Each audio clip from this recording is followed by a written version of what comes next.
Hello there.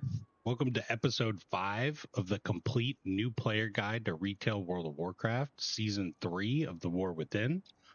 I'm your host, Yogurt, and today we're going to dive back in to the start of your level 80 endgame experience in retail World of Warcraft for season 3.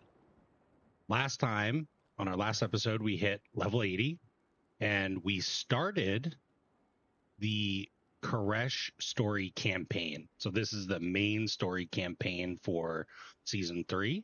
At the end of this quest line, we're going to be rewarded with an artifact cloak, which is going to be a significant item level boost.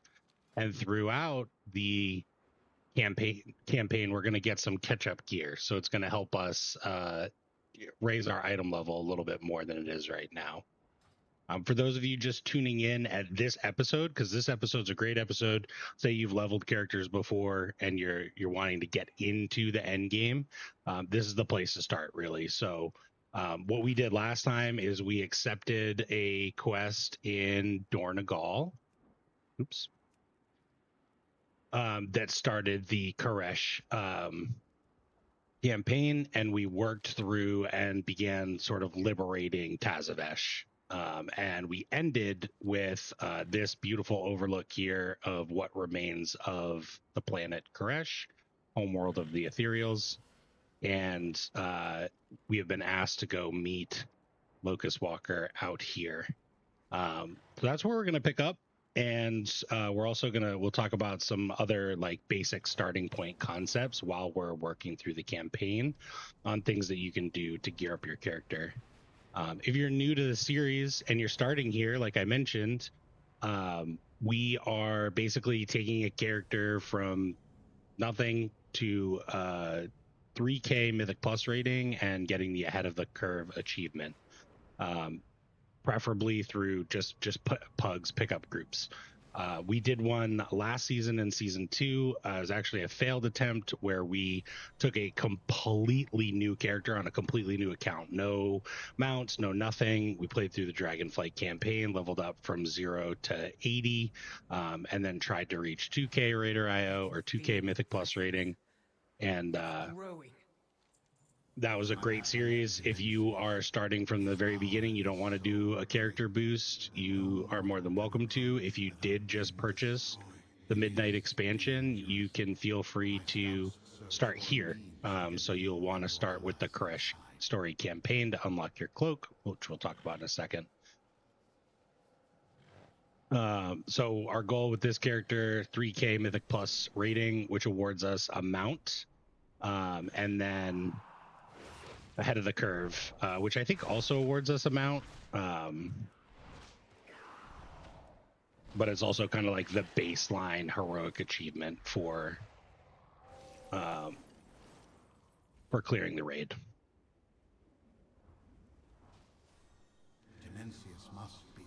So here we got a piece of 642 gear, so another big upgrade for us. And I think we already have a 642 staff. Yeah, we do. So we're going to be equipping everything really that we acquire from here. And I don't, for those that are new, I don't read the quest text, but I do watch the cinematics. So look away if you don't want any spoilers at all. Transformation is singular and temporary. Your assurance is unnecessary.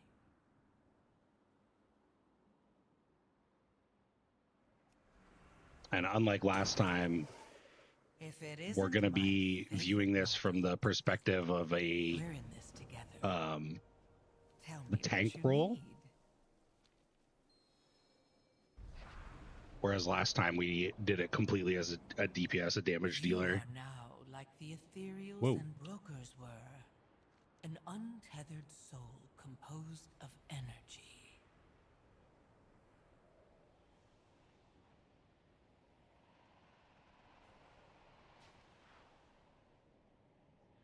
I've mentioned it before, but these are typically what are considered like stealth quests. So if you see these rings around mobs, they will detect you, while we can typically blend in with the other mobs. So we're just going over to examine this This conduit connects to the garrison. We should check for entry closer to the Mana Forge. Looks like we're doing some scouting. This is the entrance to the raid. These pipes aren't just carrying energy, but untethered souls too. The Shadow Guard is manufacturing an army.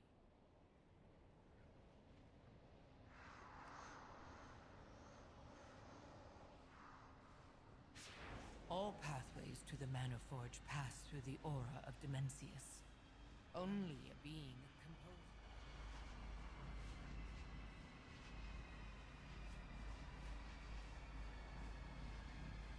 So we now know what's happening.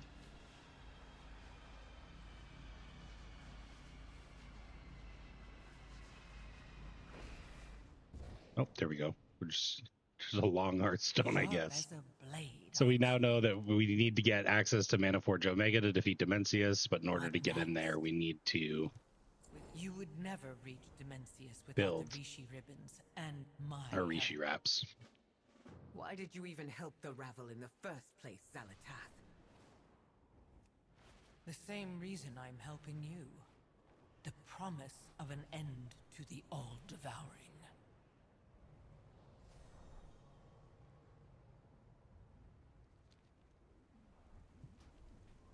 Just in time.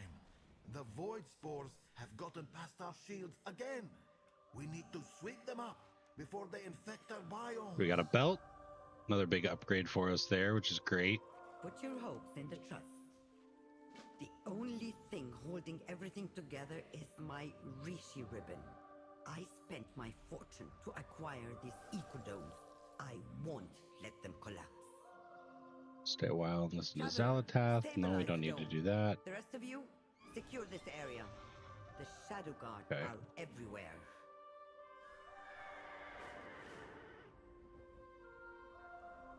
Technomancy is the... Quickly, Mortal, before we lose environmental support. Activate the rods. So the main thing that we are looking to do here today is complete this story campaign. Again, that's going to give us an artifact cloak. And that's going to be a huge item level. It's going to start us at item level 702, and then you can continue to upgrade that every week by collecting ribbons from just content in the world. We're going to be able to upgrade ours a little bit further just because this is on my main account, and we've done this already on my other characters, so it'll jump up to 730. That's not going to change too much for us, but you should be able, I think there's catch-up mechanics implemented, so you should be able to get your cloak up to 730 simply just by doing content that we're going to be doing later. So dungeons, raids, delves, any of the endgame content.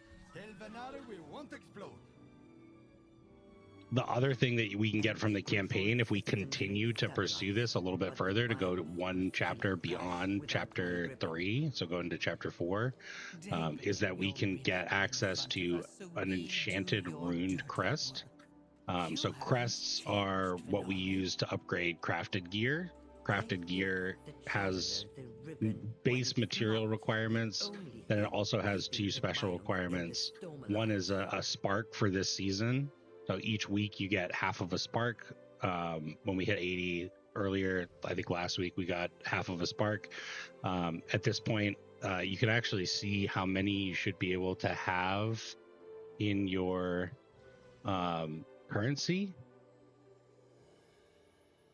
So we can have 6 starlight dust, which means 3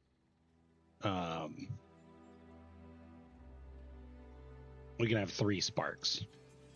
Sorry, math.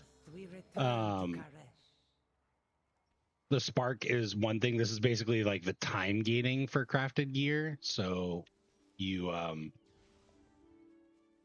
can't craft too much gear too quickly. And then the other factor that contributes into crafted gear is going to be these crests. So you can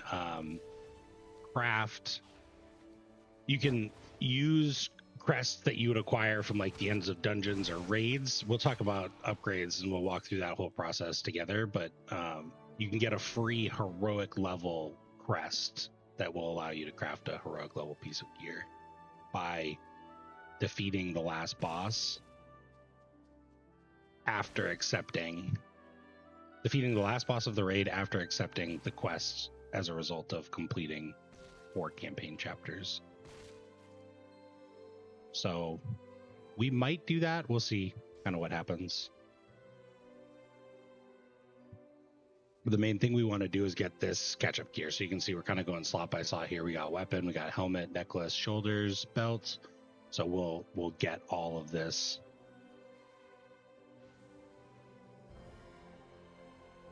Oh, report. We need the report. We'll get all of this upgraded to 642. That's going to get us really, really close with our Reshi Wraps to being able to queue in, I think, to the LFR version of the raid, which will be great. What's happening over here? Void spores. Oh, hello. Hello, leads technician.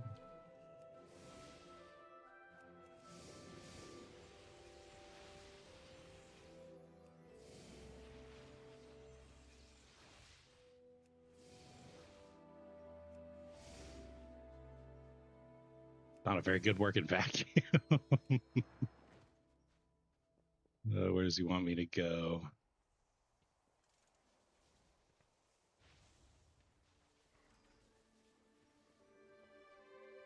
Want me to talk to him again? Wealth can solve any problem. Okay. Got the reports. Fly back over to Venari. I swore an oath to restore We need my to do stabilizing. I gotta go stabilize another portion of the dome. Looks like it's over here. So again, these chevron kind of icons are what direct us. Just gonna hit it with a hammer. The chevron icons are what direct us to the main quests.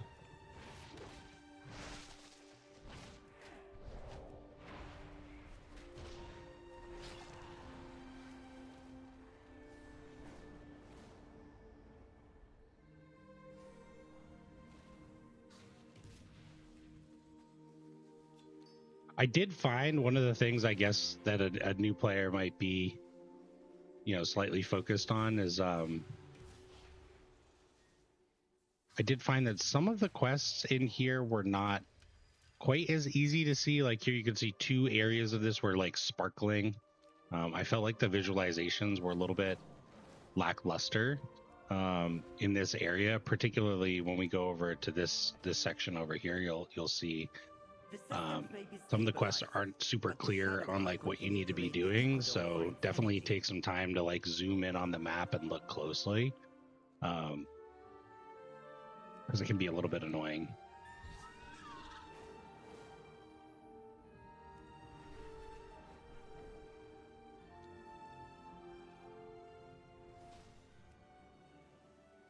Gonna place some barriers to get things done.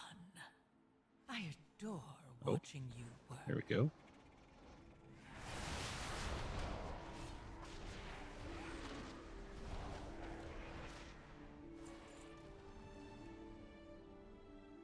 Illyria has been quiet. Place some barriers, kill some saboteurs. About Dalaran.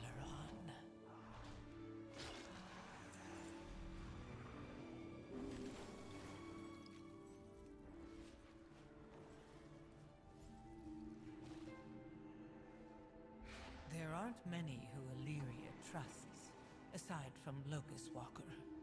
A foolish exception to a wise rule. We need 4 more saboteurs. First, let's destroy the all-devouring. Where are they See at? what There's one. becomes of our partnership.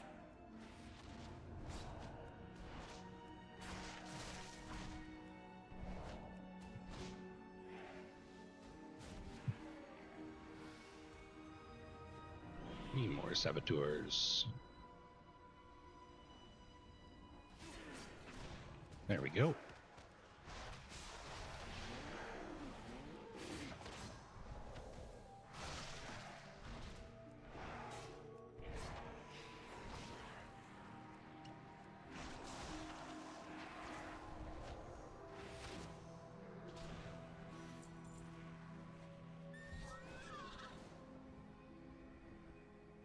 Done here. We'll turn these in. We'll get another piece of gear.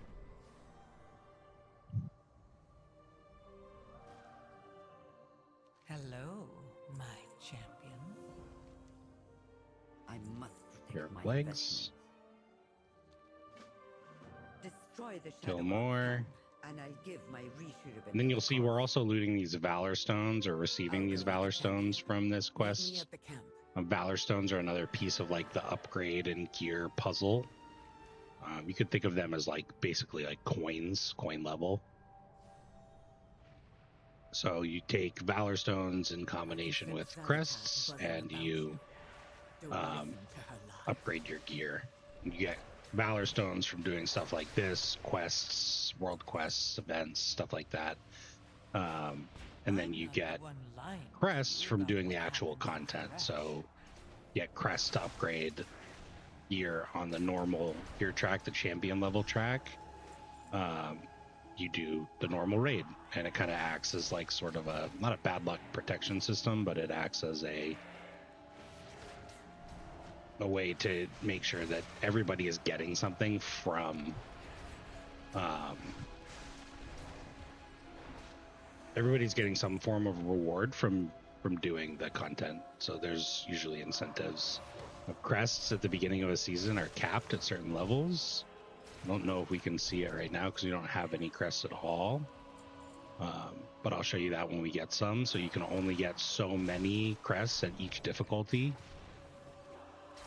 per week. And then by the time mid-season comes around with Turbo Boost, they will open that up.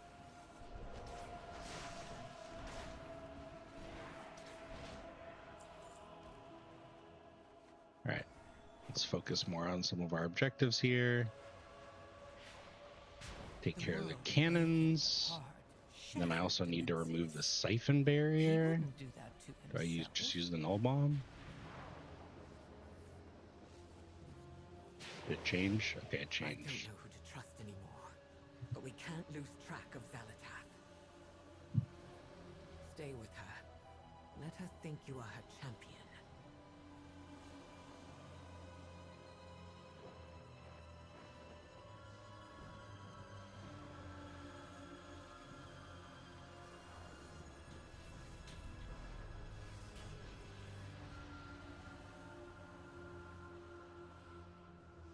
Don't assume victory.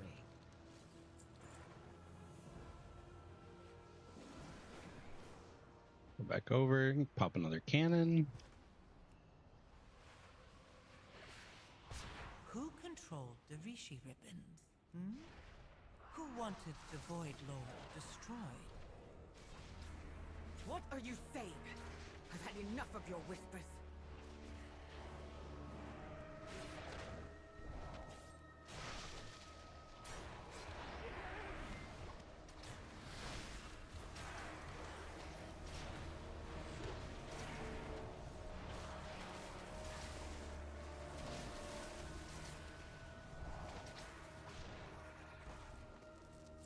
All right, Danger lurks.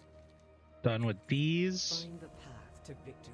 Looks like we'll get a nice little trinket upgrade, which is huge. That's like 200 item levels there.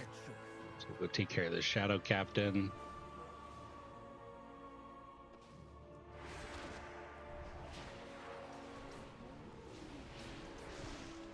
Kick.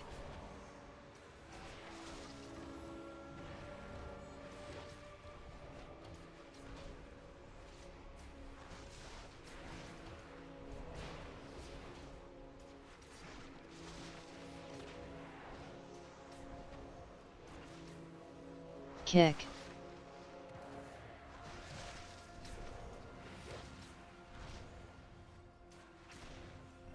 I'm pretty excited for some of the UI changes that they mentioned would be coming with Midnight. They released a couple blog posts last night that talk about it.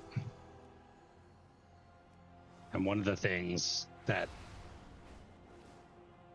I find a little bit annoying Sharp as a blade. with the base UI is, of course, the nameplates, which is something that they're working on addressing. And it looks like they're going to be highlighting important casts or lethal casts. So my solution to this is a couple of weak auras and nameplates that you know, remind me to be using my kick, and it can be a little bit annoying to watch. So again. We need to sweep equip them that up trinket. before they infect We get their another. biomes. Gonna find on equip one-handed axe. The void devours all. Xalatath claims the Ravel destroyed Koresh. Is she lying, or are you? Windrunner. The Ravel knew our world would be devoured. The Harbinger promised a means to spare us. There was no saving our world. Why not use it as a weapon? You doomed your people. At her behest? There would be far less regret had it been successful. It was our only way to survive. You have to trust me.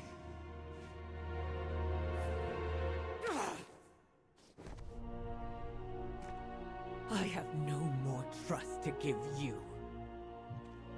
Any of you.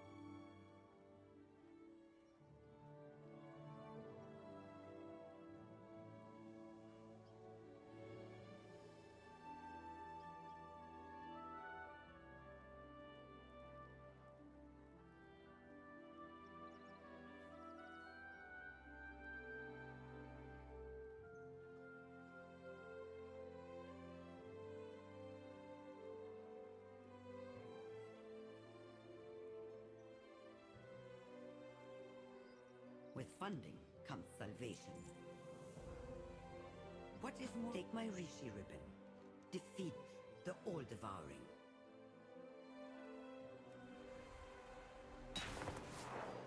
Survival is our utmost priority. We forestall extinction. We will need All right. another ribbon. So we've got one ribbon. Venari just gave us another ribbon, so this is 2. And then we'll go get one more, and that's going to She sounds allow us to make our cloak. eager to give up power when asked.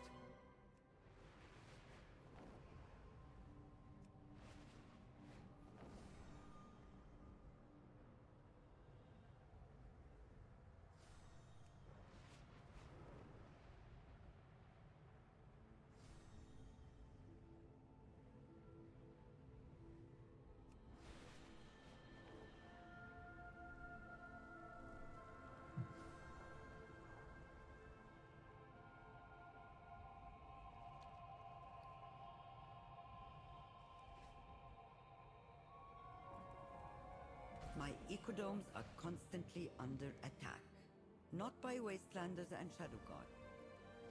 A meteor destroyed the dome. We fled together, but Umbera is missing. Oh, yep, that's a meteor. Right behind me. I should... She may yet be within. I will stay with you while the champion searches the dome.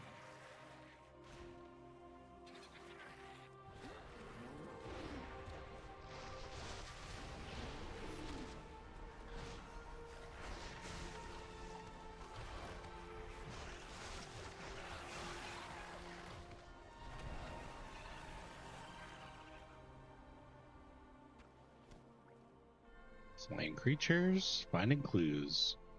Here we go. Clue found. The manifest of supply crates Umbera was hoping to retrieve. No sign of her. Keep looking. Dead. Her Reshi ribbon is nowhere to be found. Has the Shadow Guard divined our plan?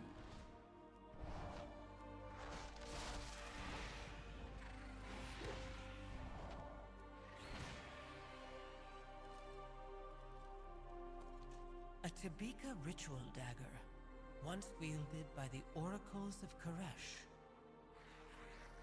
They are wastelanders now, assassins, sworn to slay the rabble. They must have killed Umbera and taken her ribbon.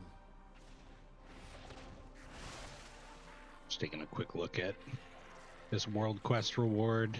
So we're right here. It looks like it's going to give us 850 gold just for stomping on some grubs. So we're just going to try and knock that out real quick, because we have 14,000 gold. Gold is going to come into play when we're making that crafted gear. I mentioned the crests, but there are also raw materials.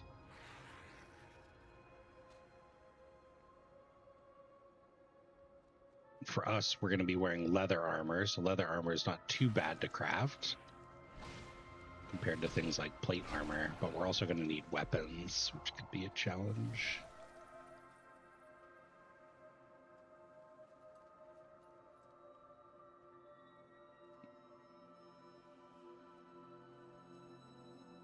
There we go, a couple more grubs.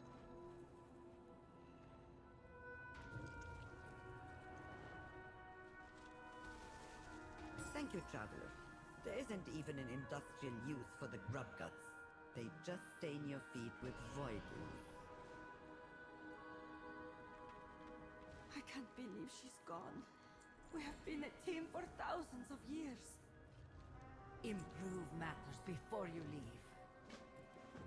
There you saw just a little pop-up Everything to Umbera. What took that said years to 25 develop? quests complete. That wasn't an achievement. That was actually progress towards our traveler's log. So the traveler's log was introduced, I think, this in Dragonflight. Sorry, I was trying to remember which expansion it came in. And it basically gives monthly users some additional rewards. So you'll get this reward, this mount reward, for free just by playing the game and doing some of the content. So we got some points for completing quests. You get points for completing crafting orders, and phase diving, doing time walking, dungeons, raids, holidays, events, this is Pandaria time walking, all sorts of stuff. So when you reach certain thresholds, you'll get what are called Trader's Tender, which can be used at the trading post to buy specific things, and that selection rotates per month. And then just by completing the bracket, you'll get this Griffin mount, which is cool. It was a nice addition to the game, in my opinion.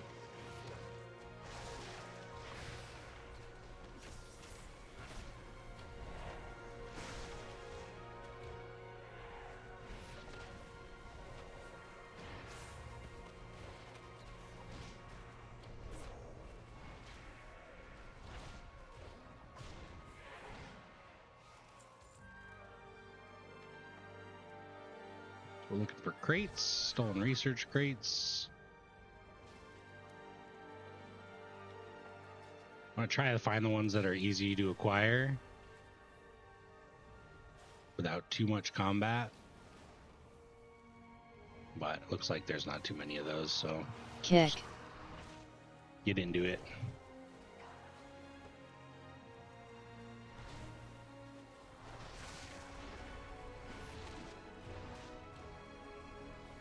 Huh. Kick. I see one more over there. Maybe it's less guarded. Nope. Kick.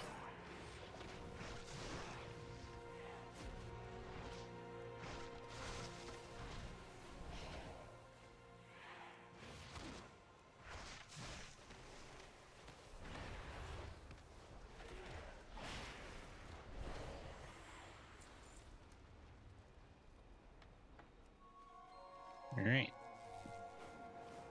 Return the crates. Our fight continues. Looks like we're about to have company again. Bravo, traitor! Your Reshi ribbon will be ours, Locust Walker!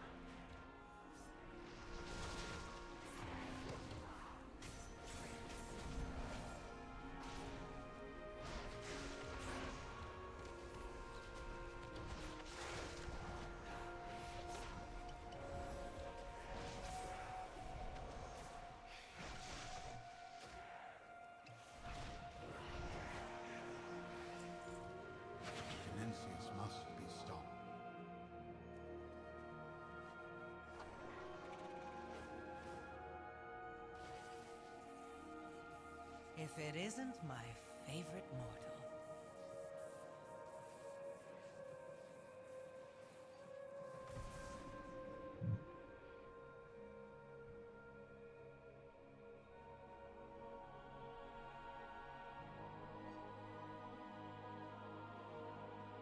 Nature is fragile. These A wastelanders chest are still holding a with grudge avoidance, against you. which is great. I don't think we've talked about tertiary stats at all, so this is probably a good time to talk about tertiary stats. Beats out Tath of the Tempest Fields. To the safety of Tazavesh.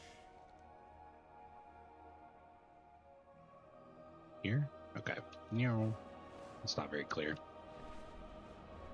So we just got a chess piece and it's got critical strike, mastery, and then avoidance. Avoidance is one of the what are referred to as tertiary stats. So they are, you know, Come, main stat Let is me going to show be you agility, how intellect, to stuff like that. manifest an army. Secondary stats are going to be critical strike, haste, mastery, versatility. Tertiary stats are going to be avoidance, leech, Hello, my and champion. speed. Speed is pretty straightforward. Speed just makes you run faster. Avoidance reduces damage taken from area of effect attacks. So not, you know, not single attacks, but anything that is an AoE attack.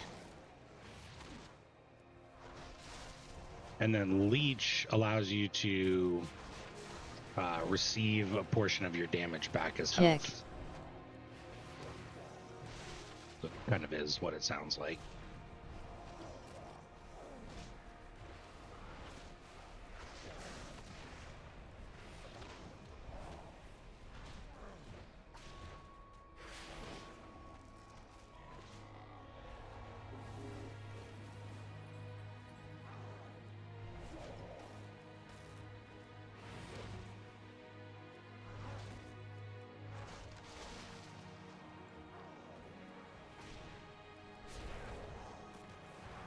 I don't know how well we're going to be able to group these together, but we're going to try.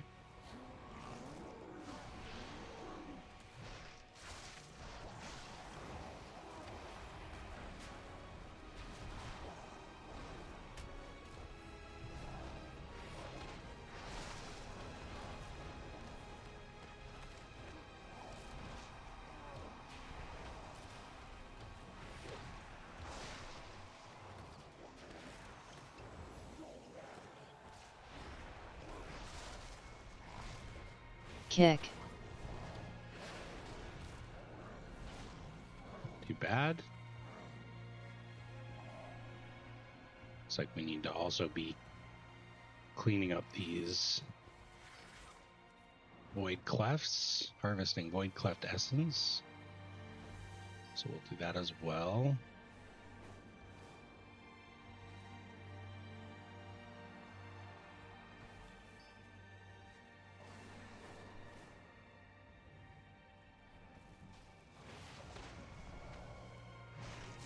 So what are some other things that you can do for gear?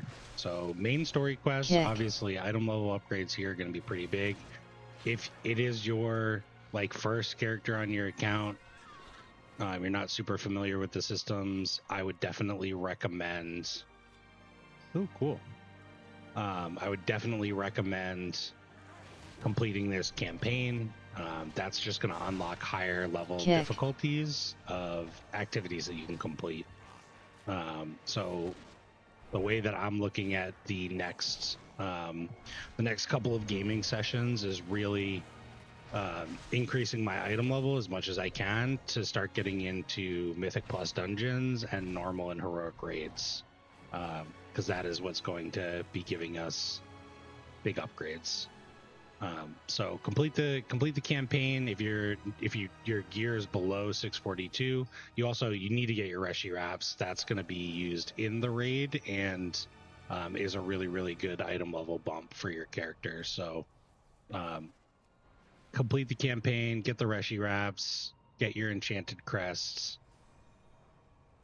or your enchanted crest so that you can craft a piece of gear. And then after that, there's a couple different things that you can do. This week, currently, what you want to do is you want to keep an eye out for Timewalking week. So this is Cataclysm Timewalking. And there's a quest in Dornegal. I'll show you where to get it a little bit later. There's a quest in Dornegal where you can acquire a box by completing 5 Timewalking dungeons that will reward you a piece of normal raid loot, so champion level gear. This cannot be it cannot be tier pieces, but it can be any other piece of loot from the raid. So it can be really good for chasing down some niche trinkets, or for us where we don't have much gear at all, regardless of whether or not it's champion track or not. We don't have much gear, so there's a great way for us to get a nice upgrade. This will have no gear requirement whatsoever, so you can, if there is a weekly time walking quest, check just outside the inn in Dornegal. That is something I would definitely recommend doing for a new player to get a nice little item level bump.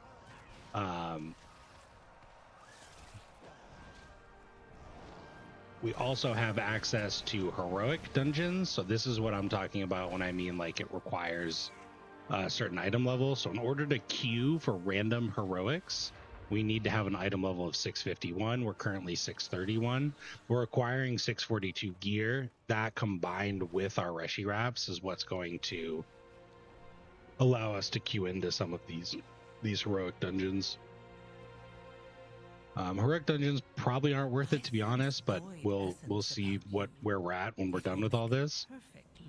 What our real goal here is to be able to queue into the raid finder. So we can see here, if we go to raid finder right now, because we're on season 3 and the 3rd tier of the expansion, we have access to the older 2. You don't want to do Nerebar Palace or Liberation of Undermine.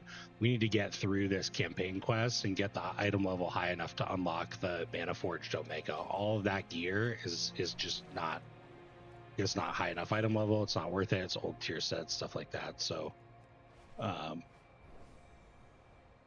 I believe the item level required for that is 661. So 651 for heroics, 661 for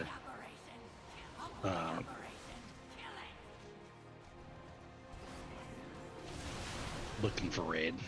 You fought well. I won't kill you for your trespass. Yet. This stranger is an ally of the rabble. Why does their soul remain tethered? We know you serve the rabble in truth. They fought the void. And we swore to King Salhadar that we would slay all of their minions. Then it's fortunate he's dead. That voice! The Harbinger! There's no need for that. Not when we seek to end Demencius for good. Though, we will require the Reshi ribbons you took from the Ravel corpses. No! They used those accursed ribbons to destroy our world! We were powerless to stop them, but we will fulfill our oath to kill them. And your failure will yet remain. This broken world is not yet finished, but it will be if the All-Devouring returns. Help me annihilate Demencius.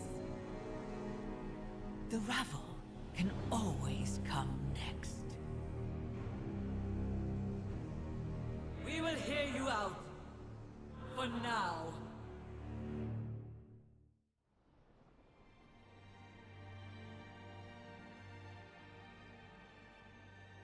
All right, looks like we're trying to strike a bargain here.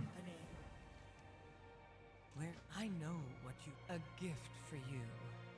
You misplaced this... You are no longer oath-bound to a dead king. Join our fight against Demencius, and hear the...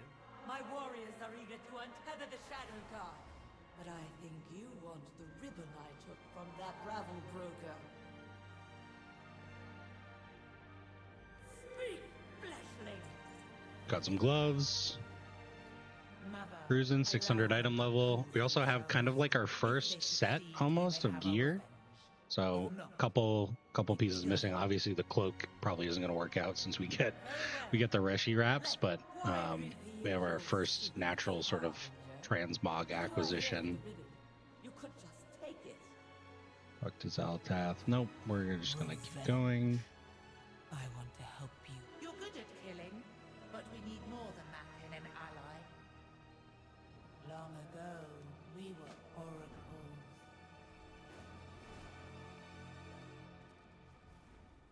Need to bring a stalker. I will follow you and observe. If you can forage as well as you can fight, you are of worth to us. Collect energy. There's a stalker.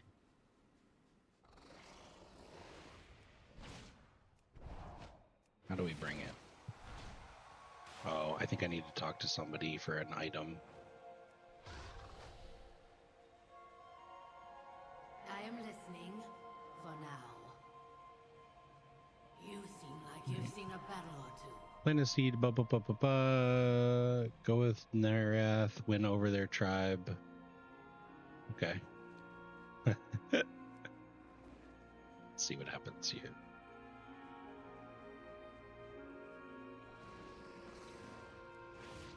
Sometimes you'll be asked in quests to like tame a beast or to test a potion or an antidote on a beast, and what that usually requires you to do is to damage it to a certain threshold.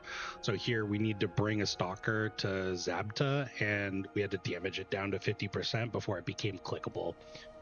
Not super clear from this quest, which is not very new player friendly.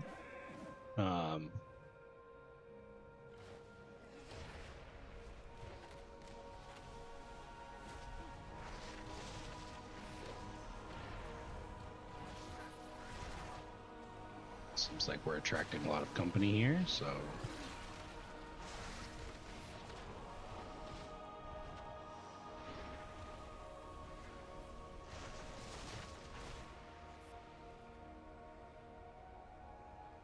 out of range.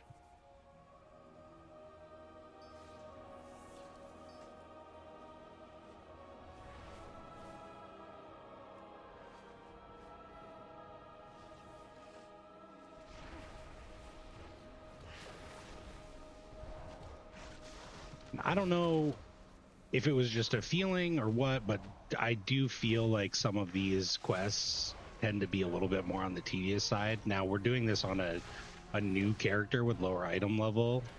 So I'm not expecting to just like drop these mobs from 100 to 0, but I do feel like in the newer zone, things do tend to be a little bit more tough. I think they might have shortened that quest a little bit, which is great. But I don't know what it is about Koresh. It just seems like everything takes a little bit longer than maybe it should.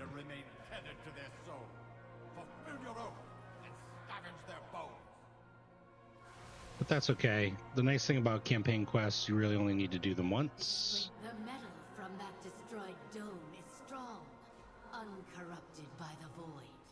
It will make fine blades. Good. We will need many blades for the Shadow God if the stranger and their companion speaks the truth, or for that rabble city if they lie. More of these domes appear. If you complete the campaign on one character, you will unlock a campaign skip for all of your other characters. So you can simply come in and you can catch up to the quest where you get your Reshi Wraps. You can catch up to the quest where you kill the final boss of the raid, and you can get your heroic crests. Got some boots, 606 item level. We're moving on up. My help, victory. Gather a raiding party, Narathi. We go to the oasis to find communion or plunder.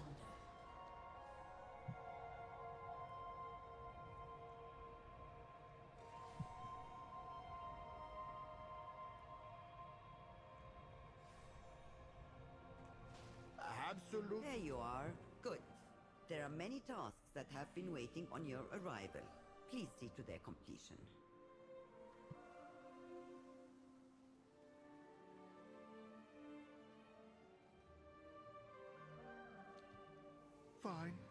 or to Omtala, please? The dome is delicate. Be careful what you touch and step or float. We will do as our oaths dictate, broker. Okay, no need to be rude.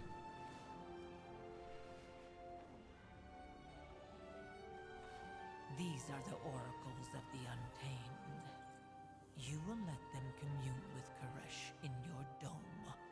I've heard the song of Koresh before. So this is another example of one that was a little challenging. So you got the big blue circle. You've got these little dots kind of all over the place.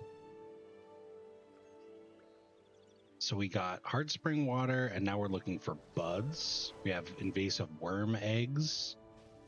And I just feel like the highlighting wasn't done quite as well as it could have been.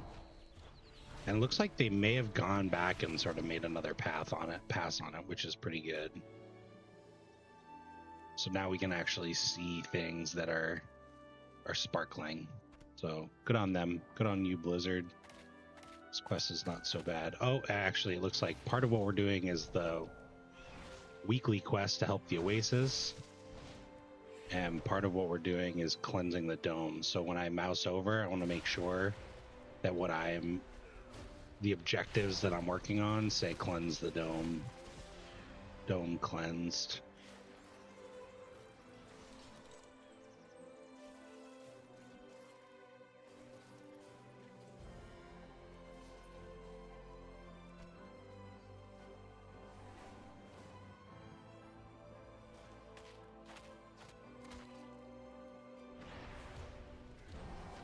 And this quest to ecological secession, help the Oasis, you'll unlock that a little bit further along in the campaign.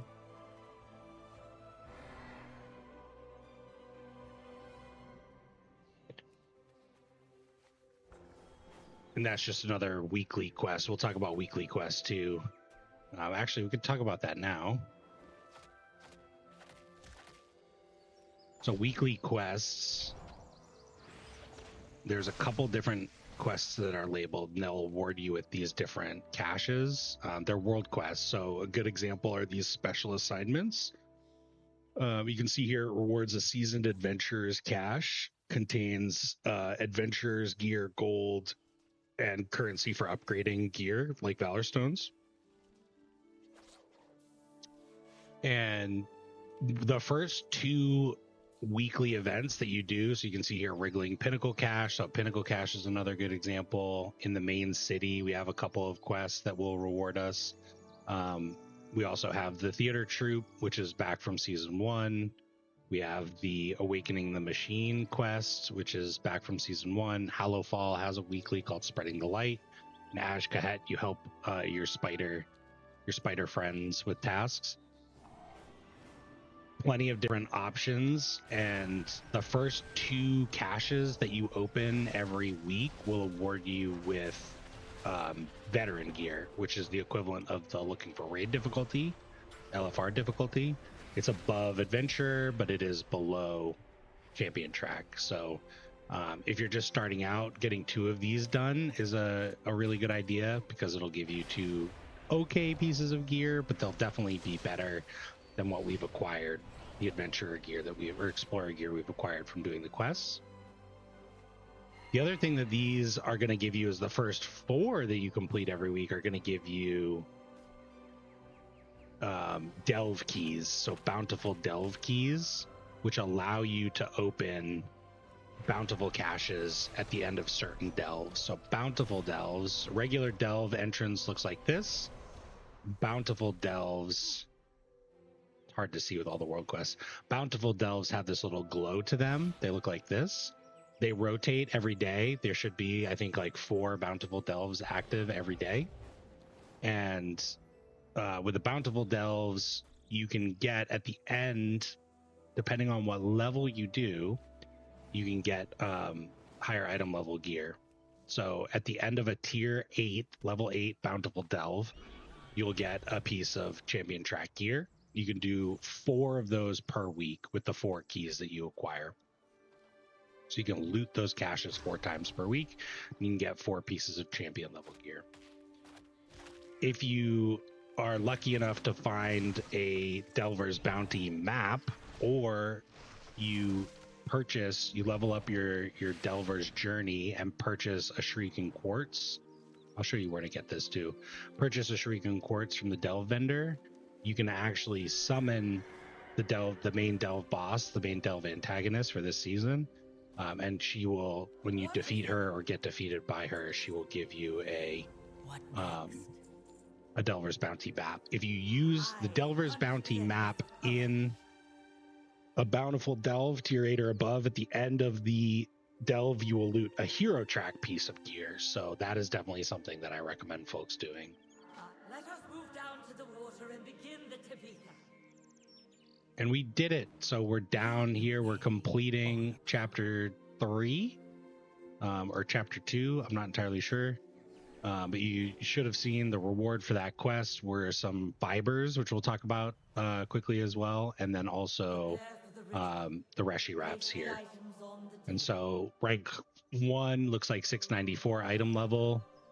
And we'll do a quest that will show us how to upgrade it as well. So I'll walk through that. We offer a ritual dagger, whose meaning we would reclaim. Is that everything? You keep unwise company. Haresh is.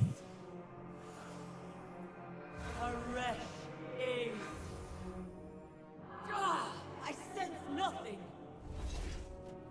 You lied. There is no world soul here. Eons of wandering have starved your once great power, Oracle. Traitor! Oathbreaker! The world soul is as weak as you are. You need more power to commune.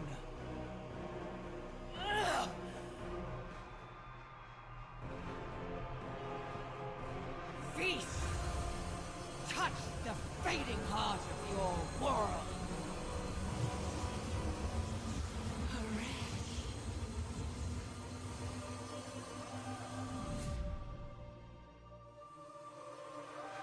Oh, we look way cooler. I heard. Haresh.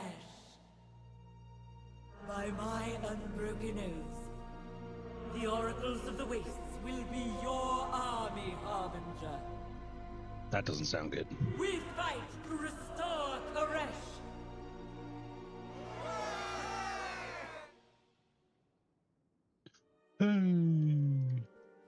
All right, If give me my isn't cloak. My favorite mortal. Oh, I must select a reward. So the fibers. So fibers are what you socket into your Reshi Wraps. You'll see here they have a fiber socket. I wouldn't worry too much about this. You can acquire better ones through a really, really cheap crafting order that'll just give you more secondary stat.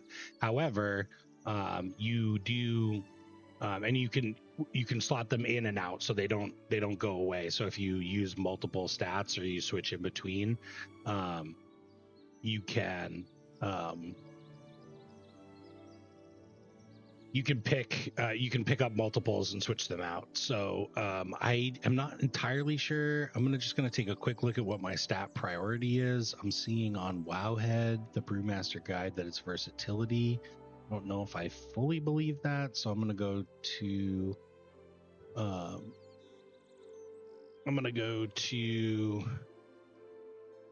Raider.io and look at some of the top Brewmaster monks, and they're all using pure dexterous fiber, which is versatility. So I'm just going to pick up the dexterous fiber there. Your enemies close. And then this next quest is going to send us on a little chain to get us our upgrades. So we're going to accept this one, and then we're going to equip our cloak, and then we're going to shift right click to open the socket. So shift right click to socket, and we're just going to drop this versatility cloak in here.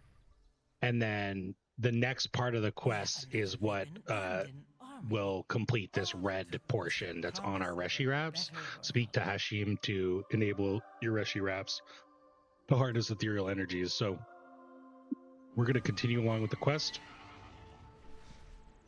because this is also going to get us in a good spot to acquire the enchanted crest. So I'm also looking around at these 1,000 gold world quests, and I'm thinking about those a little bit. But our item level is 616. You can see we still have a couple areas where we need some gear. We need bracers, we need rings, 2 rings here, and we need a trinket. So some very specific items that we need to upgrade that are still very, very, very low item level, about 100 item level below. So we're gonna hope that these come from the quests. If not, I've got some solutions on what we can do here. I don't trust you any more than... We're gonna skip the conversation. Who can we trust? What do you need? May your aim never falter. We fight for a new future. Heal the wounded Riftwalker. Alaria called for our aid against Dimensius. We will follow her to the end. So here we've got our second trinket, so this is great. So we are getting some of these items. Trinkets are kind of a pain to acquire. Not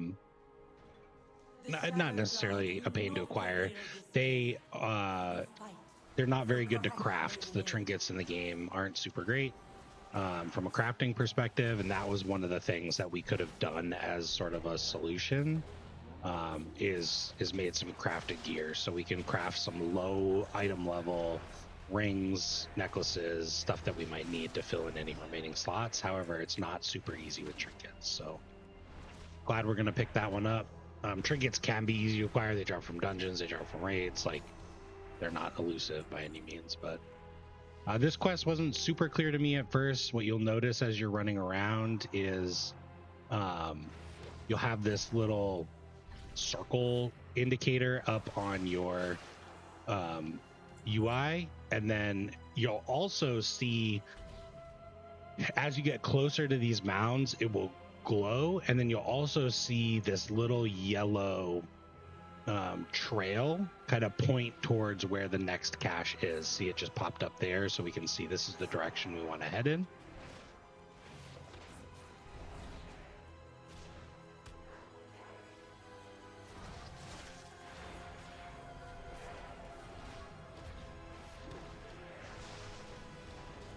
Gotta take care of these guys.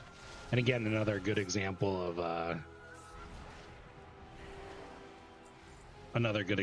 of going to the quest objective first, is that it's going to, we're gonna fight these guys at the different areas. So we're just gonna hop on a mount, because the HUD element disappeared.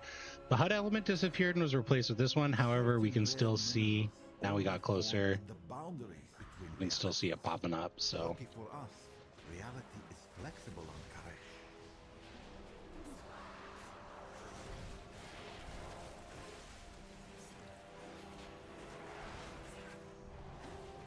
Kick.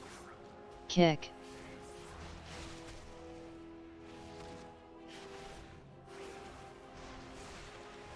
now this is a bit of a tank liberty for us, the ability to come in here and just sort of like run to the objective. You might not be able to do that as a DPS, even at this item level. So just something to keep in mind. You might need to go a little bit slower.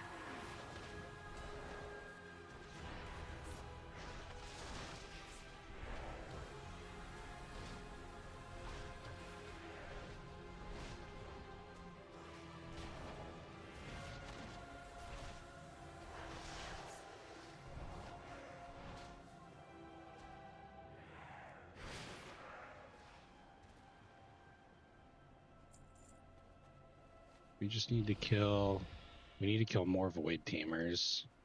So we're looking for 2 of these guys running around with bugs.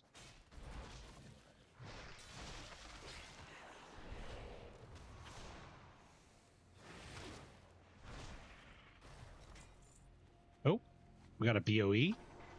That's cool. We might try and sell that. We might try and sell both of these. blue BOEs do tend to sell. This is actually a piece of transmog as well as a 649 piece of gear. So you can see here, I hadn't collected this appearance, used to add this appearance to my warband collection, so we might be able to get a little bit of money for this, which is great. We're kind of looking for any money that we can, any gold we can acquire.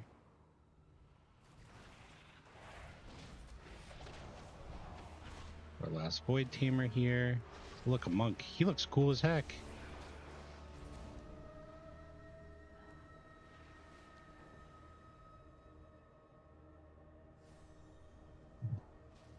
While you fought, we scouted the Shadow Guard. They must have a Reshi ribbon. We got our trinket, and we'll equip that. 624, so we're just continuing to climb. Hopefully we get a couple rings from this. Otherwise, I'll show you an example of how to craft some stuff. We take the Reshi for ourselves. Take their wraps. No new Shadow Guard will be bound today.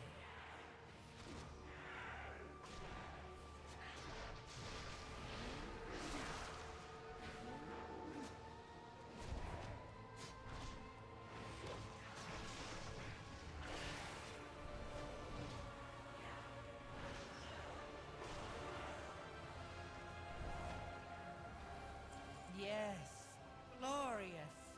Now destroy the garrison's machinery. You are destruction itself.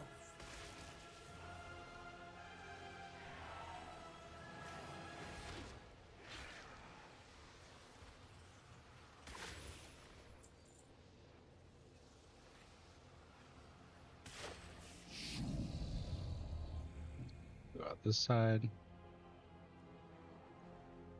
Hurry, my champion. We must push Kick. forward before the Void Lord awakens. We're just working our way towards the raid. Doing the campaign quests on the last island here, so we've discovered most of it. See, my map's kind of a mess. What they are doing to my people. Their souls filled with the void, oath-bound to the all-devouring against their will. I hope that was a ring. I think that might have been another necklace. We'll see. Call upon Narathe in battle if you need aid. So at this point, if you're kind of tired of doing quests, like I'm getting a little tired of doing quests, you could definitely take a break. You don't need to jump straight into the raid. You could go and start doing some of the time walking for the weekly time walking. Kick. Which might be where we go next. I'm not entirely sure why I chose to attack this guy. This guy seems to have a ton of health. I guess I could also switch over to Windwalker. We might be killing things a little bit faster. These one-on-one settings. Let's give that a shot.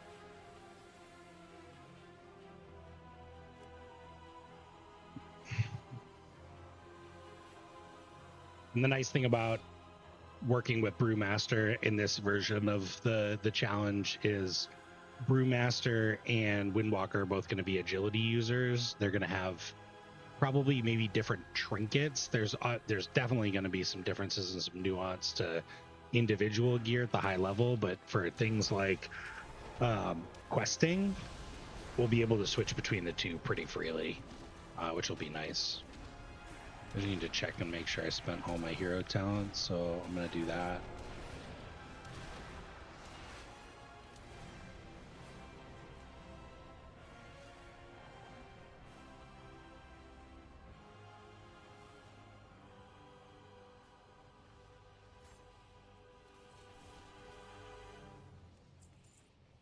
All right, let's fly around here. So we need to destroy some pylons and fill a bar. So we need to kill stuff.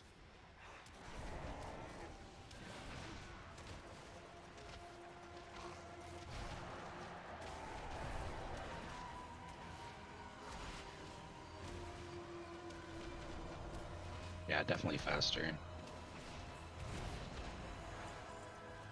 Power pylons is where we're going to be flying to. Destroy the Shadow Guard and rescue trapped Wastelanders. So I see more power pylons, I see more Wastelanders. This could be an effective, semi-effective pull.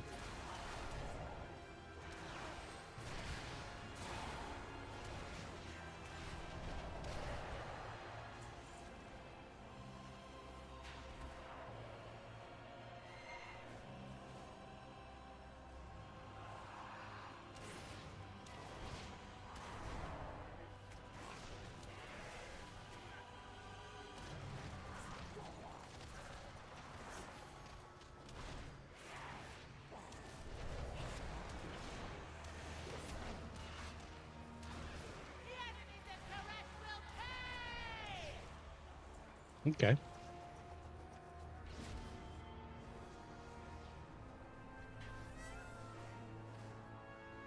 Trying to avoid that power pylon because there's a big boss by it.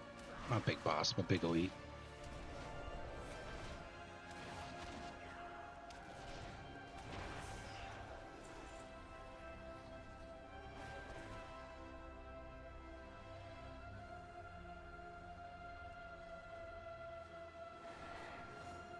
You can see the music took a more dramatic tone the closer we got to the raid.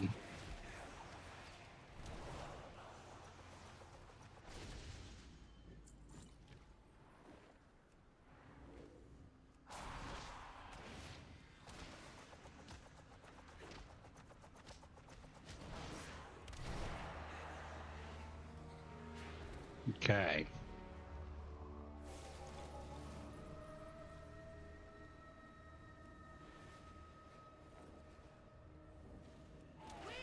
Our last trapped Wastelander. Then we just need to take care of extinguishing some Shadow Guard.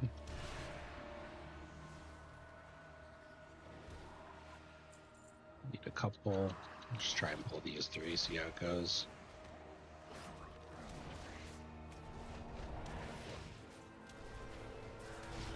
There we go. Complete with this quest. We did the forward assault on the Mana Forge and Shadow Point. A trained mind can withstand the void. This Necklace. 2 necklaces. Oh my goodness gracious. Haste Mastery. First equals crit equals mastery. So haste is kind of our worst thing. So we'll just try to avoid haste, which we can't. We'll take this. The Shadow Guard will not prevail. Doesn't matter. It's low level gear. past does not define me. Man, I hope they got some rings for us though. Is focused on destruction at all costs. Yeah, we want this, the However, necklace I that we will have. not abandon my people to the Shadow Guard's mercies. Follow Locust Walker. So you can still defy her after all.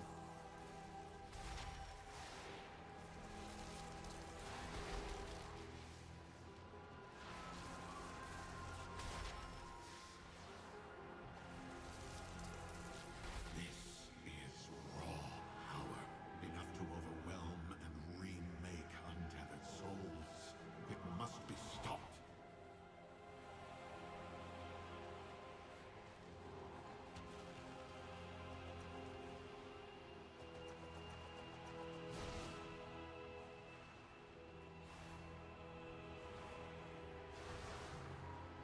A lot of booby traps in here.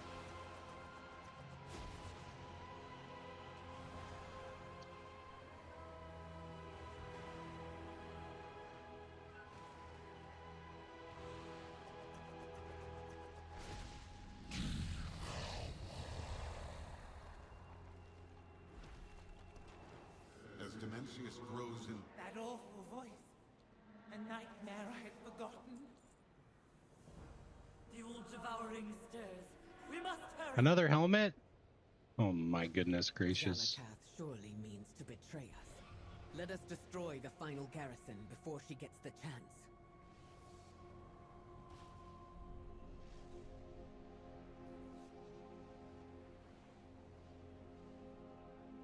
At last, our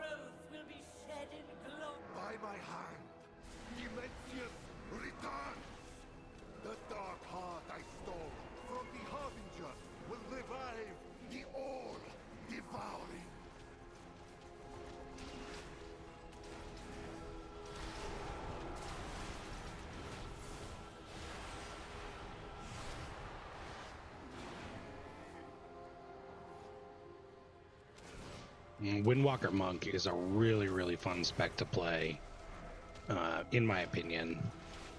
It's not the most meta of specializations, but it has a really cool flow to it where you're really trying to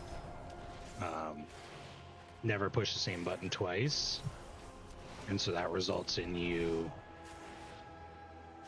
I don't know, just like it matches that, it like hits on that like fighting game theme combo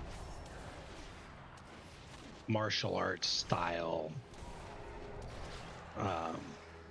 flow, which I think is really cool.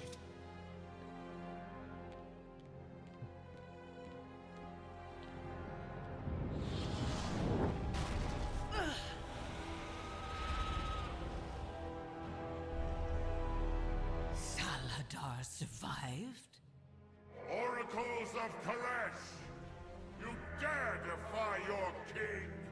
You dare break your oath! King Saladar!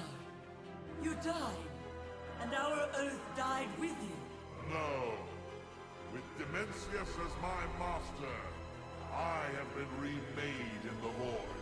Your oath to me still stands. Honor it now, and slay the rabble as you swore to do.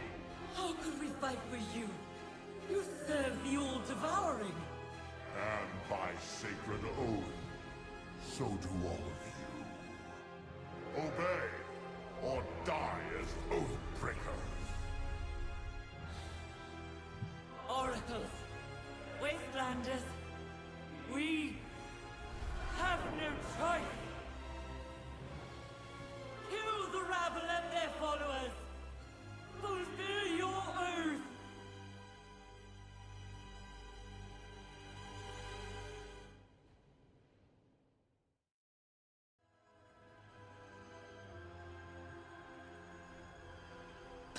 I don't care about your oaths. You don't have to betray us. We have no choice. We will not die as oath. Can I just leave? Where Hey, were bye. you, Xalatath? What betrayal have you? Take us as Reshi Ribbon champion. The Indestructible. Wastelanders betrayed you. Our interests are still aligned. And victory come, my champion. We have a Void Lord to kill. And I don't think anybody who's watching this is super concerned with spoilers, but if you are, like, this is Haven't much time. a relatively We must major begin the cutscene that'll come up, and you can turn it off now if you want. It is time!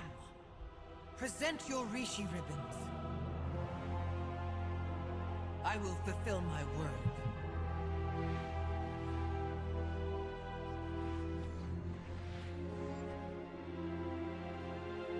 I can't. It's madness to trust her with this power. Dimensius is almost upon us. How many more worlds must be destroyed? Time grows short. Combine your ribbon or use it to destroy me. As it once destroyed Koresh. Choose, Illyria. Valeria. Please.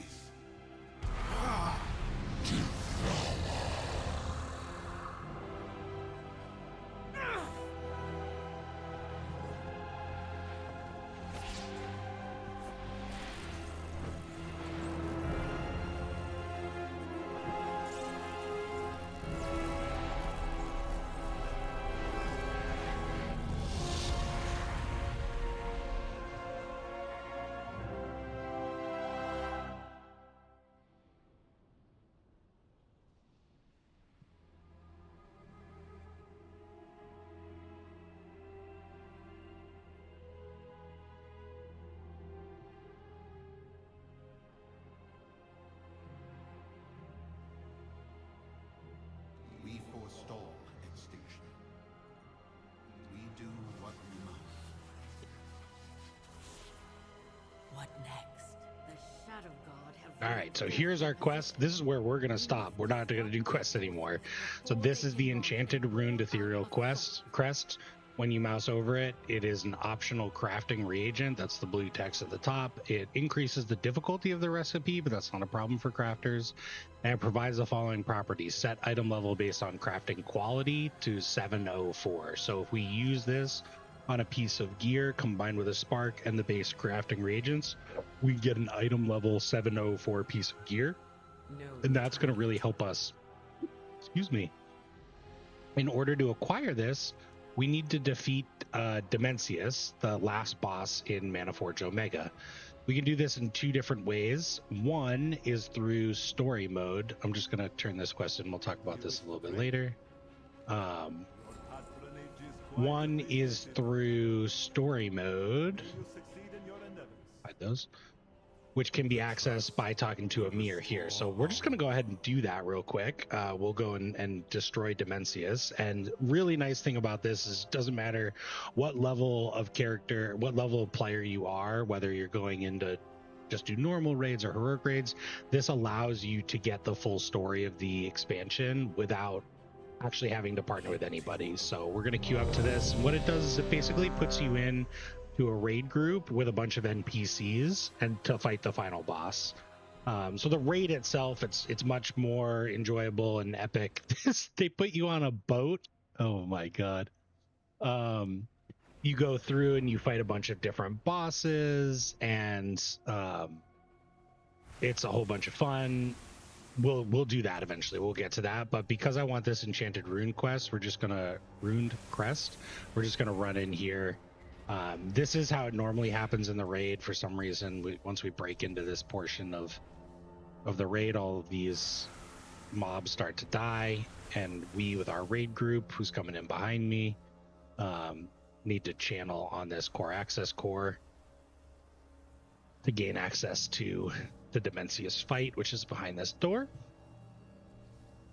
There will be a cutscene at the end of this that will kind of wrap up a little bit of the campaign and the expansion. We're gonna watch that, so again, just a minor spoiler, major spoiler warning on that one. Fighting back the Shadow Guard. We're barely holding the Manaforge together. And this is going to be, I mean, this is the same boss room, it's the same boss model, it's the same sort of like base process of the fight. However, the mechanics are different, significantly different, and of course we're doing this as basically a follower raid. So we have NPC healers, NPC DPS. I'm a DPS because I queued while I was still Windwalker, and we have 2 tanks.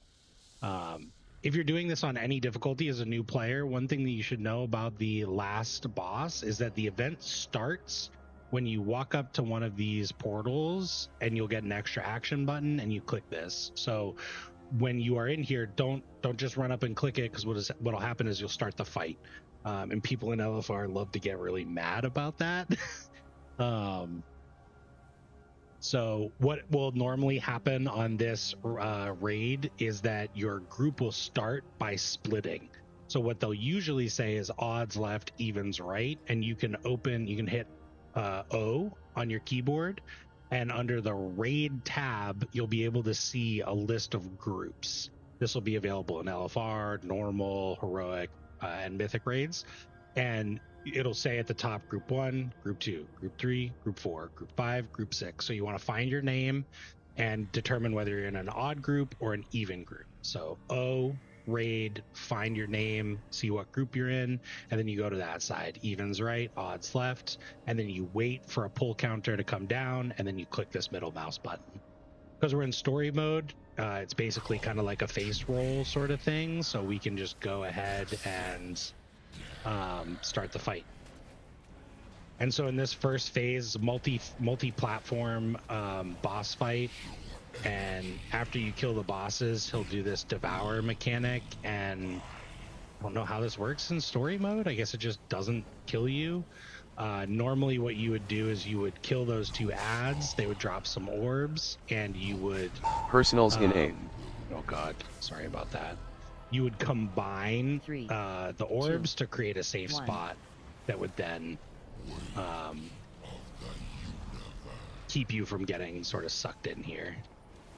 So I think I'm just gonna do damage to the boss. It's a little silly here, but I think the NPCs might be designed to sort of handle the ads, and it seems like the orb itself isn't really necessary. So with Dimensius, we are gonna damage him down all the way to 0 on this first platform, and then Personals it's gonna take in us to 2 different platforms. Sorry, those call outs are my ERT 3, note.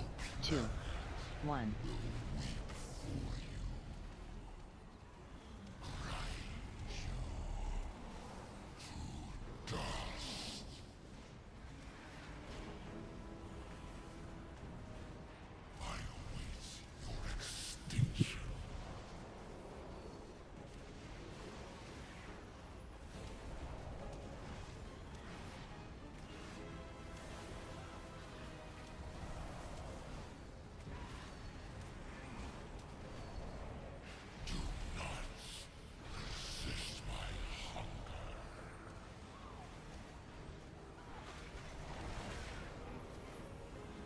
Personals in 8. There we go. 3. So that's 2, phase 1. There's 1. more mechanics as soon as you get into LFR normal. The tank bounces you around a little bit more. Killing the ads is a priority. And then he'll bring you out here into outer space, I guess. And you can mount up after a few seconds. And listen to me. And you want to dodge the comets and go through the rings. The rings will guide you away from any danger, but they will also recharge your vigor. So you can feel free to just spam the search forward button without any worry. And we're headed to this platform here where we're going to fight an ad with the rest of our raid group. And I wonder how they'll treat this one in story mode, but basically on LFR difficulty, normal, heroic, and up, it looks like they just don't include the other ads. Oh, and they make that a lot easier too. Well, that should be an LFR for sure. So we'll talk about it more on the next platform, but basically you come down on the platform to fight these big ads. And on LFR normal difficulty, there's also a cross pattern of additional ads that will block your way. So you can see the boss had 2 abilities during that time. One, he raises a big arm into the air and he deals damage across the platform. There's only one safe side you can be, and you can tell where he's going to throw the meteor by which arm he raises up. So he raised up his left arm on our right side through the meteor, and it'll just one-shot everybody in LFR normal difficulty. And then he also does a big pushback. He I don't know, breathes on you or something. And then you fly again, looking for the rings. This time there's no rocks, but we're dodging these big black holes. So we go down, we follow the rings.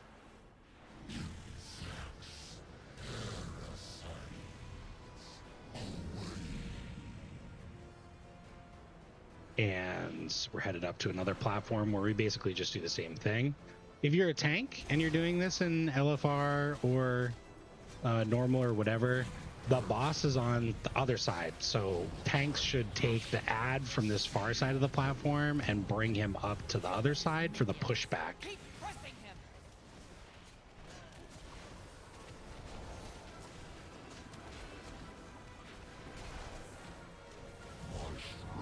And we'll dodge here.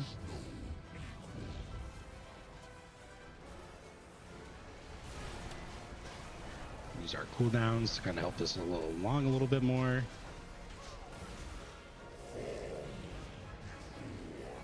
And you can see the whole raid runs to the middle. And you can use movement speed abilities for this pushback to help negate it. Like you can see I just rolled there. And we'll just end this. So this is phase 2. We'll go into phase 3. Phase 3, oh no, we're not. I guess we are. inside him or down on his platform. I don't know. So that's like a big projection, I guess.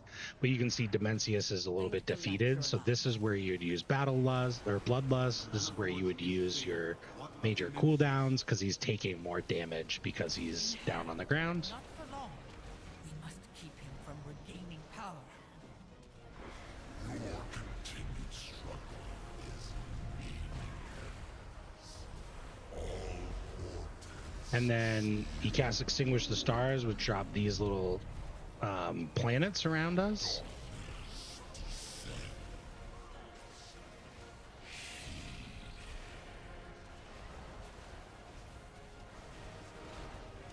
Then he also casts an ability, this little ring ability. The way that the ring ability works is he'll drop sort of like 3 planets or stars down on the ground, and they'll cast these rings. And when you get hit by the ring, you'll get a dot on you. Then if you get hit by another ring, the dot will stack and the damage will increase. And we don't want that because in higher difficulties, it'll kill you.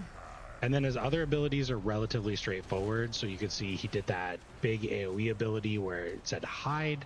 So you step into one of these to hide from that damage. Then he will slowly, here come the rings again. So we want to get close to this one so that when the ring goes off, we get the dot, it goes away. Then we want to follow it over to this one. We get the dot, it goes away. And then we let the last one hit us here. And then periodically he'll choose one of these. He also does some tank damage there that will impact the raid. And then periodically he'll choose one of these planets to turn into a black hole. You can see on the far side of him, he chose that one. Last time, here comes the ring mechanic again. So it'll always show which one's coming first with that glow. So we ran into that one. And pretty much you always go in like one direction. So like you'll be going to, you'll see one drop to your right or to your left, and then the next one will also drop in that direction. So here he's going to blow up another planet. So we want to run away from that. That will deal what's called fallout damage. And then the tank mechanic also deals fallout damage. Here's the hide mechanic. So we get into one of the planets, and now he's dead.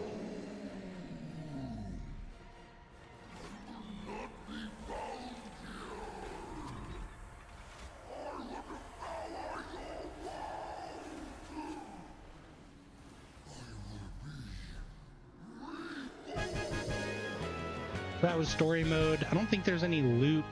Oh, we do get the loot that starts the next quest. That's fine, but we did complete the quest here. So it does say use Xalatath's portal to escape. You don't actually have to do that, but it'll lead to the next cinematic, which you'll probably want to watch so that you understand what's going on there. Too long. With Dimensius' defeat, the Dark Heart is on the verge of collapse. I'll hold open the way so you can make your escape. But to do so, I must remain on the side of... So we'll complete that quest. And then we can leave Manaforge Omega.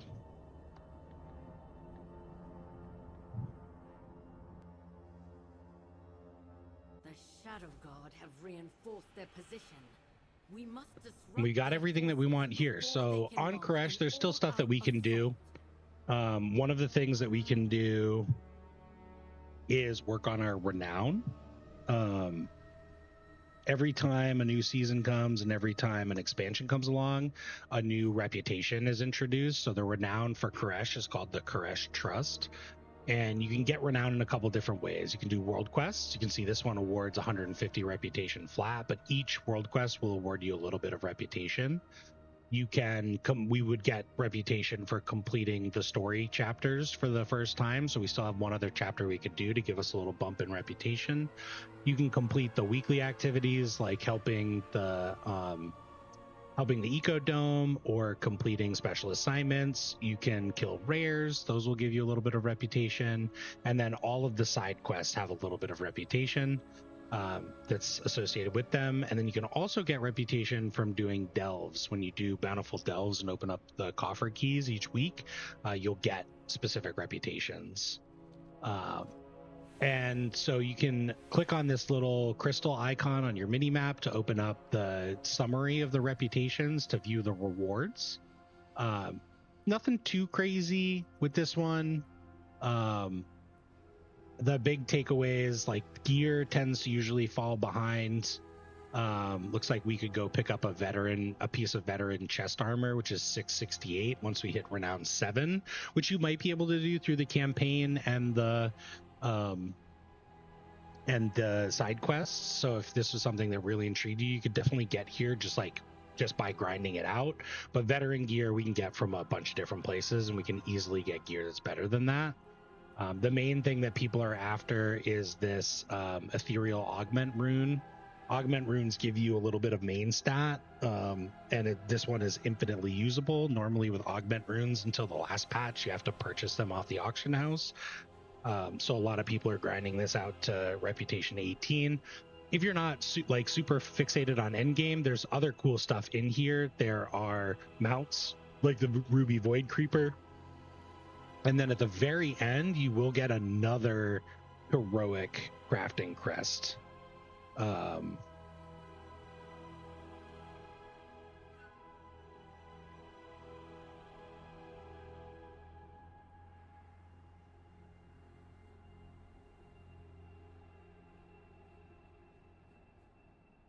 So getting all the way to 20 could be good.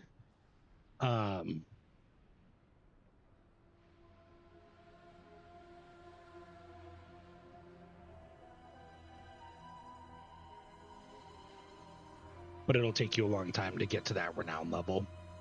The other reputation you'll see here that's also purple is the Manaforge Vandals. So this is a new feature implemented last patch with the Liberation of Undermine. So this is a raid renown track.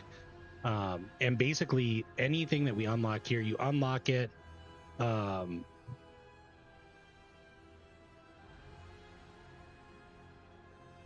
You unlock it from defeating bosses in the raid, so and there's a little bit of catch up here, but this includes enhancements to the raid. So at level 3 you'll actually gain a speed boost, but you'll also, is it level 4?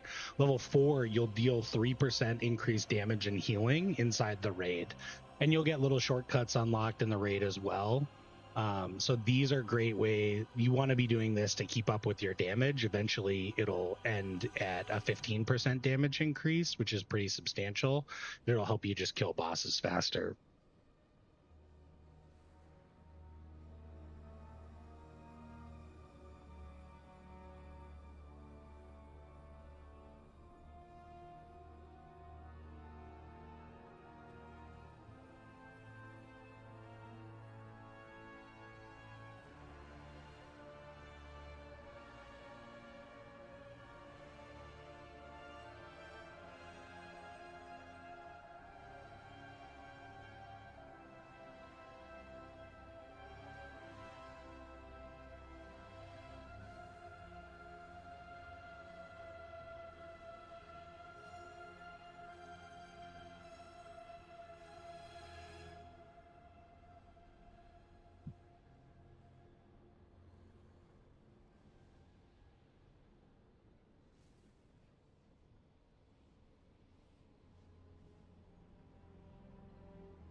So what's next on the docket for us?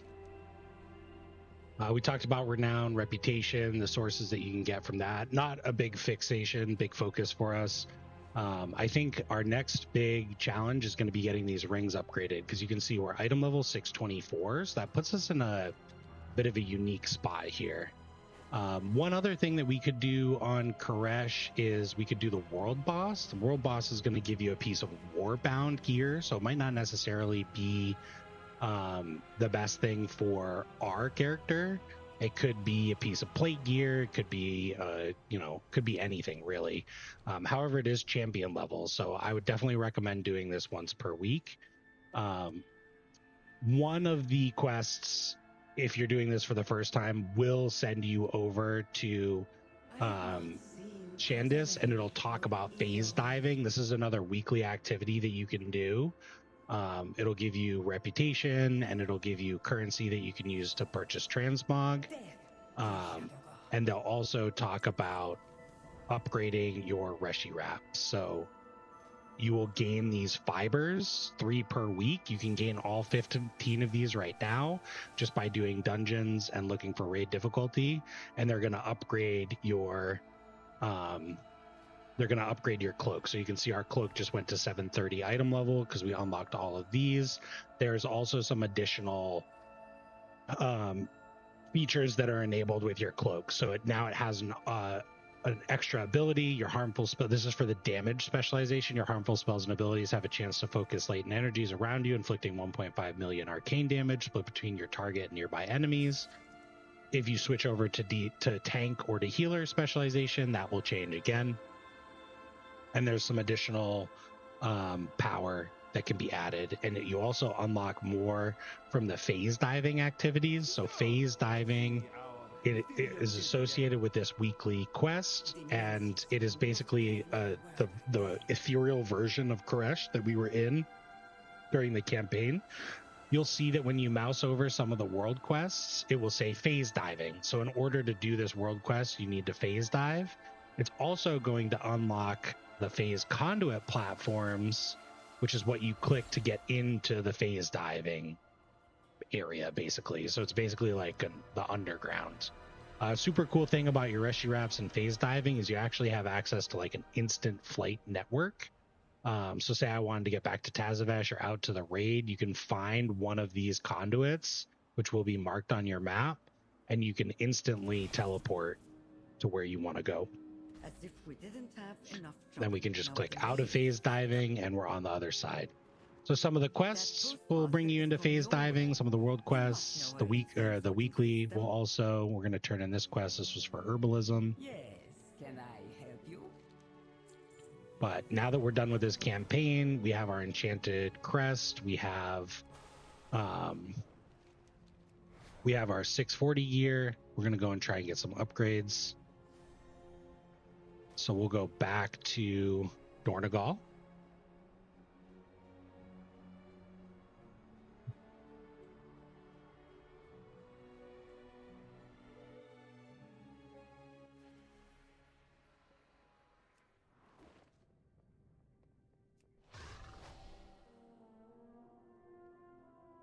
And we'll just talk about some of the key specific areas.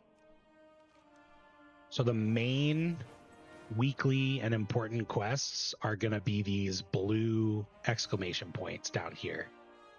So there's a couple that we'll pick up and we'll work through those throughout the week. One of these is Delve's Worldwide Research. This is labeled as a weekly activity. It'll tell you more about completing weekly activities. It'll give you a Fractured Spark of Starlight. It'll give you a Pinnacle Cache, which contains materials for upgrading gear, gold, and more. First 2 weekly caches have veteran gear. This quest is to complete 3 delves. Delves are going to be a pretty good source of gear for us. We talked about it earlier. There's a seasonal reminder that'll talk to you about the about delves, just give you a reminder and a refresher. This delve treasures, Sir Finley Merkleton up in the corner. This is where you can purchase items for Undercoin. In order to purchase these, you need to work along your Delve Renown track, which you can access from the Delver's Guide. And at certain thresholds, you'll be able to unlock different items and different things. So Delver's Bounties, the thing that I mentioned, will get you a hero piece of gear if you get a Delver's Map. Can only be completed after you unlock this second tier. So you want to do some delves to get up to that point first. Once you get there, you can also purchase this Shrieking Quartz for 2,000 coins. So if you don't run into Kaiveza, this season's delve end boss, naturally, You can purchase a Shrieking Quartz for 2,000 Undercoin. Undercoin is the currency that you get from doing delves that will summon her, so you can get a map on demand. Tier 8 delves will take probably a little bit more gear than 627 item level. We'll go talk about that in a second, but delves are a good way for us to get some gear, and if we do 3, we can get a piece of veteran gear along with the gear that we acquire from leveling them up. This section also contains some weekly quests, so we'll start from the left to the right. This is the weekly dungeon quest. I've already done it on another character. It was for the Priory of the Sacred Flame dungeon. You complete the dungeon on any difficulty, and you'll be able to choose one reputation token that will grant you 1,500 reputation for the faction that you choose. I recommend using it on the Koresh Trust. So you can do that once per week per account. This Archivist Frithran will have the weekly rotating quest. So this week it's Timewalking. Timewalking will award us a piece of 681 item level gear set to our loot specialization, which I'm going to make sure is set to Brewmaster after completing 5 Timewalking raid bosses or dungeons. It is currently Cataclysm. Returning to work. And then High Speaker Brinth has a quest where we assemble Titan Disc Fragments. You can pick this one up too, but we're going to do some other things that'll be easier for our Pinnacle caches. But it's good to have that one just so you can collect those as you defeat bosses. Titan Disc Fragments drop from bosses and delves and stuff that you do throughout the world.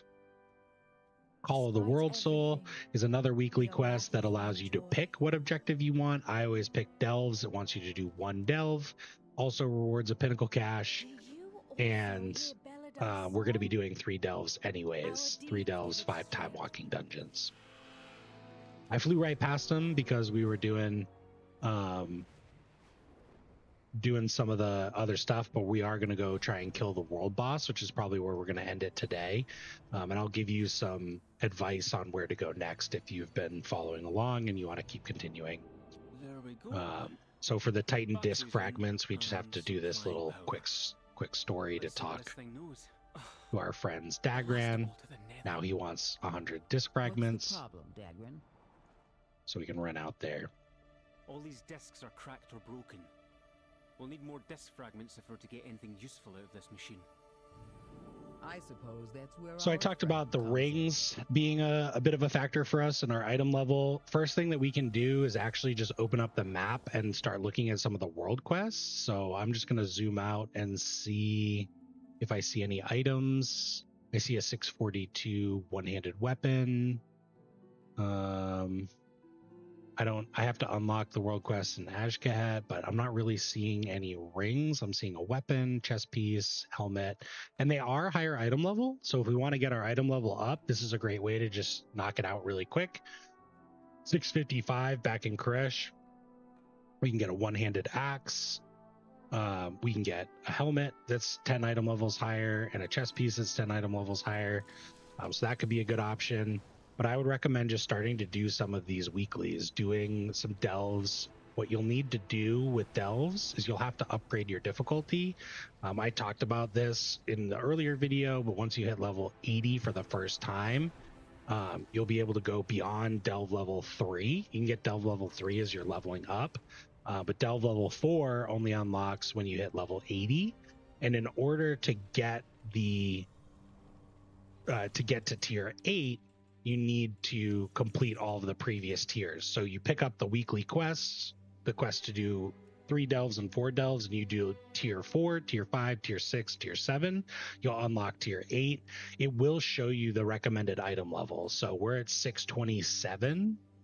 The recommended item level for tier 4 is 636. You can definitely do that at 627. I really wouldn't worry about that too much. But just go as far as you can here and take your time with delves, like I mentioned in previous videos. You can just go one pull at a time. There is no time limit. For tier 8, they recommend item level 678 plus. I would say that you could comfortably do this probably at 660 or 665 if you take your time as a DPS. As a tank, you can probably do it even a little bit lower because of the scaling for the mobs. They scale the tank mobs a little bit less, so it's easier for us. So if you have a class that can tank, it might be worth just figuring out how that works and using that to your advantage for delves. The other thing that we're going to do is we're going to turn in this spark fragment quest. So this is the creation catalyst. We'll talk about this in our next video, but the gentleman next to it will you can turn in your quest once you get your first spark. He used to be there to give you an extra one, but they don't need to do that anymore. And then as a new player, this is what we're going to be stuck with. So for rings, there's a couple options that we have. One of those would be to just take a look on the auction house, armor, miscellaneous finger. We can sort by item level. So it looks like we have the highest we can get is 714, which I think is mythic item level. These are obviously wicked expensive. But we can scroll down a little bit and we're looking for, so a 649 ring can be purchased for 20k. Oh my god. 20k. A 642 seal of cosmic embrace can be picked up for 10k. So this is something we could do to bump our item level up here if we wanted to. The other thing that we can do is we could craft. So the way that we would do that is by going over to the crafting station, and we started to acquire these a little bit. We have 3 of them, but these weathered ethereal crests, they're very low. They're used to upgrade adventure and veteran gear, and you can actually talk to Cyanite, the enchanted crest vendor, for 30 weathered ethereal crests. You can purchase an enchanted weathered ethereal crest. You can use this to create rings, weapons, armor for any of your missing slots that can be between item level 662 and 675. How do you get weathered ethereal crest? Well, you get it from doing outdoor activities. So you can see when we opened up our world quest, there's 2 weathered crests as rewards from each of these. You'll also get it from the looking for raid difficulty and from heroic dungeons. So you can spam those and pick those up. And that could be a good way to get that crafted. So to put in a crafting order, you talk to Clerk Gretel outside in this little crafting area. It is here on the map of Dornegal. And here you can get a bunch of stuff crafted. So we can go to armor, miscellaneous, finger. And for the weathered crest, I'm going to filter it by current expansion only. So we're just looking at stuff from this expansion. These Binding of Binding and Ring of Earth and Craftsmanship, these epic crafts, these are what require your sparks. So if you click on this, you can see it'll give you a brief description. You want to use high quality reagents, but it requires 1 spark. If we go back to the malleable band, this blue one, you can see it goes up to item level 675. Does not require a spark, just requires these small pieces. And then we can add in, choosing our stats through Algari Missives, and we can add in an enchanted weathered ethereal crest. And that's going to bump that item level up to 675. My directive has been... So that would be a huge upgrade for us. That might be something that we explore next time. For right now, we're just going to end it by going to kill the world boss, because the world boss takes like 10 minutes to kill. And then there's plenty of other ways that you could do it. So like the next thing that I would recommend after killing the world boss would be to go and complete that Timewalking dungeon quest. 5 Timewalking dungeons. I don't know what the item level is that is rewarded from Timewalking dungeons, but it will be higher. So if we get a ring from that, that'll be a nice big upgrade for us. And it'll help bring us into heroic raid or heroic dungeon queue and into further closer to the LFR queue. So my recommendation would be Timewalking, world boss, delves, heroic dungeons, LFR. And the reason that we're trying to target LFR, oh, it looks like we can get in. I'll be darned. Okay, so you just need to be 627 item level to get into LFR. So change that, scratch that. Timewalking dungeons, delves, looking for raid. The reason that we're trying to do the looking for raid difficulty is because it gives us raid gear, and what we're really looking for is to start acquiring our tier set. So we just, real quickly, we came over to the world boss. Want to see what his health is at, and this little quest popped up over on the right. We clicked find group. It opened up the group finder for this specific raid group, and they're attacking the world boss. He's kind of a pain. He runs back and forth. He flies back and forth across this different area, so you have to run and chase him down. The reason we want to get into the looking for raid difficulty is because we want to start acquiring... Oh, looks like he might have reset. We want to start acquiring our tier pieces. So tier sets are released every tier, and they will give you certain bonuses based on your class and your specialization. And those bonuses are achieved. I'll just show you what it looks like. So if you hit Shift J, it'll open up the dungeon journal. You can see under the loot where the tier pieces will come from, which bosses they come from, but you can see under item sets what these actually look like and what the bonuses are. It's going to show you the bonuses for your certain spec and for your hero talents. So this is showing us for specifically for Celestial Guardian, Windwalker Monk. If we acquire the 2 set, it's this little gray section down at the bottom. Heart of the Jade Serpent additionally triggers for 4 seconds at 100% effectiveness after you cast Slicing Winds. 4 set, Heart of the Jade Serpent increases your haste by 10% while active and for 4 seconds afterwards. It's going to be different this season for every different hero talent and for every different specialization. But these bonuses are pretty powerful. Usually they'll account for about 10% or so of your overall damage or healing. And so we want to start piecing this together.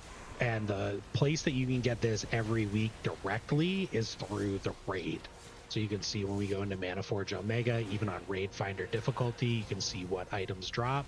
Lumathar drops the Zenith Silken Offering, which is available for Warrior, Rogue, Monk, and Evoker. And you can use this to create a leg item appropriate for your class. So this is a piece of tier. Tier drops off of Lumathar, Soulbinder, Forge Weaver, Soul Hunters, Fractalus, and not Nexus King. And then Dimensius drops a Hungering Void Curio, which can be turned in to a vendor outside the raid for any tier piece. So my recommendation... Ooh, I wanna die. My recommendation, if you do... Oh, we did die. If you do acquire a Void Curio, is to just hold on to that until you finish all of your other ones so that you don't spend it on a piece of loot that you acquired from the raid naturally.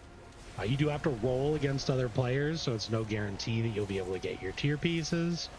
And then there's two other ways that we can get tier pieces. One is going to be from our weekly Great Vault. Every week we complete content, we do dungeons, we run raids. The highest level difficulty of that will determine what's available in our Great Vault.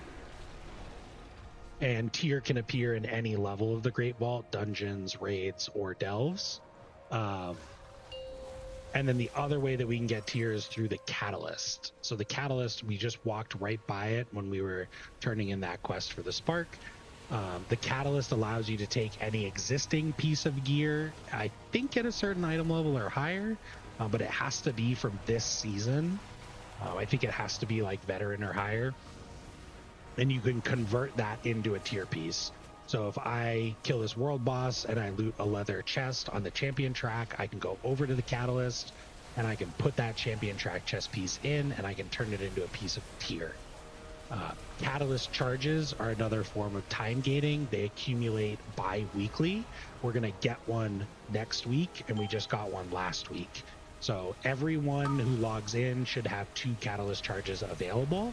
You can acquire a 3rd Catalyst charge through in-game achievements. You can get this in a couple different ways. You can PvP to a high enough level. You can get 2,000 Mythic Plus rating. or you can get the Ahead of the Curve achievement. Those will all unlock additional catalyst charges for you. So you can, with some work, get 3 pieces just from converting existing armor. So a common strategy for folks is to run Mythic +6 dungeons to loot hero pieces of gear, and then use their catalyst to convert that into tier. So plenty of different ways that you can get tier.